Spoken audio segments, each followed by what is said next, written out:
Donald Trump tem sido cuidadoso em não revelar todo o seu plano de pôr fim na guerra na Ucrânia. Em uma entrevista para Lex Fridman em setembro do ano passado, Trump disse, aspas, "Não posso dar esses planos, porque se eu lhe der esses planos, não vou conseguir usá-los. Eles não terão sucesso. Parte disso é surpresa." Fecha aspas.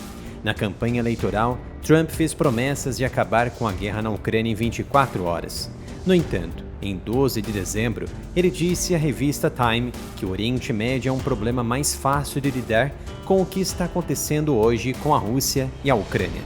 No entanto, a Rússia descartou pelo menos 2 dos planos propostos pela equipe do presidente eleito para acabar com a guerra entre Rússia e Ucrânia, adiando a adesão de Kiev à OTAN em troca de um cessar-fogo.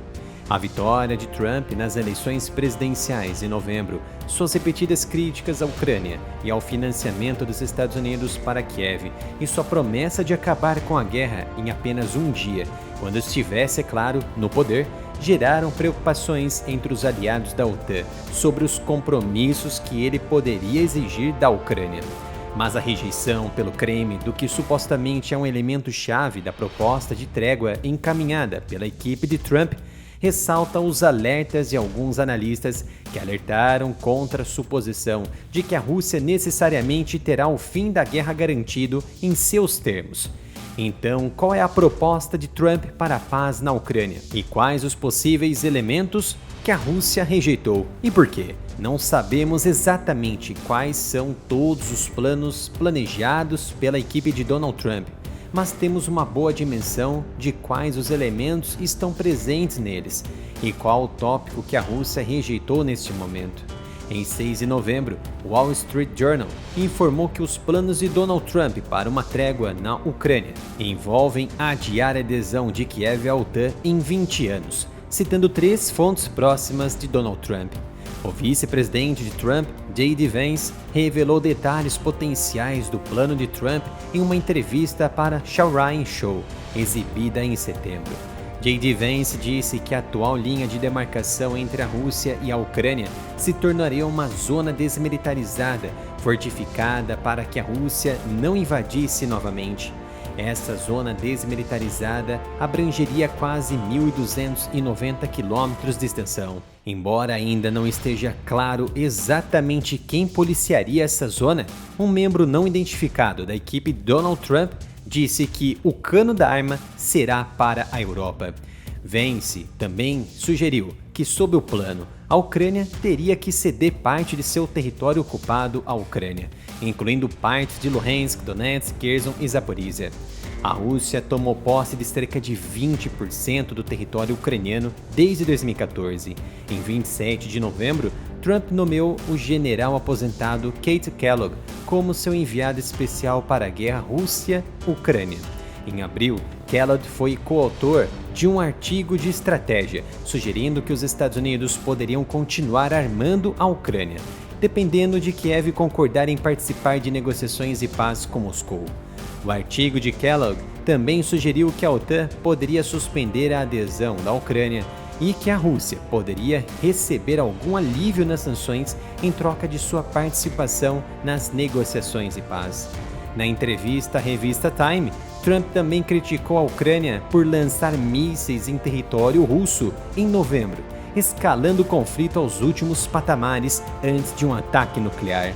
Para Donald Trump, abre aspas, "Eu discordo veementemente de enviar mísseis a centenas de quilômetros para dentro da Rússia.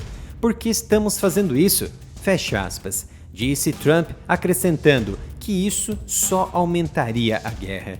No final de novembro do ano passado, a Ucrânia atacou a Rússia com armas de longo alcance fabricadas pelos Estados Unidos e Reino Unido.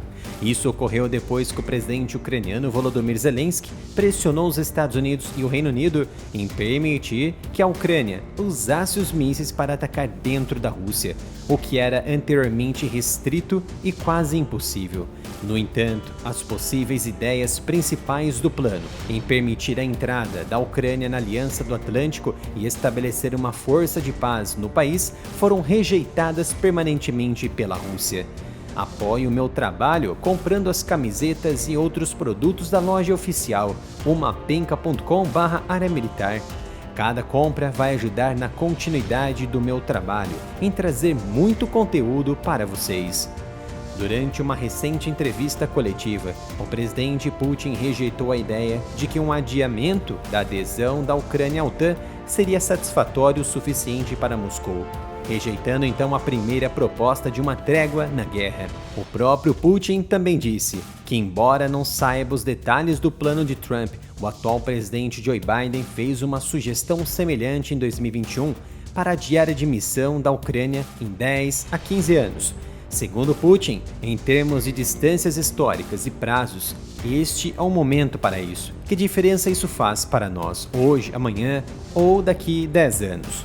Em 30 de dezembro, a agência de notícias estatal russa TASS, agora censurada em quase toda a Europa, citou o ministro das Relações Exteriores Sergei Lavrov, reforçando a rejeição de Putin a algumas das propostas de Donald Trump para a Ucrânia. Segundo o ministro Lavrov, abre aspas, certamente não estamos satisfeitos com as propostas feitas pelos representantes da equipe do presidente eleito para adiar a adesão da Ucrânia à OTAN por 20 anos e enviar um contingente de manutenção da paz de forças do Reino Unido e da Europa para a Ucrânia.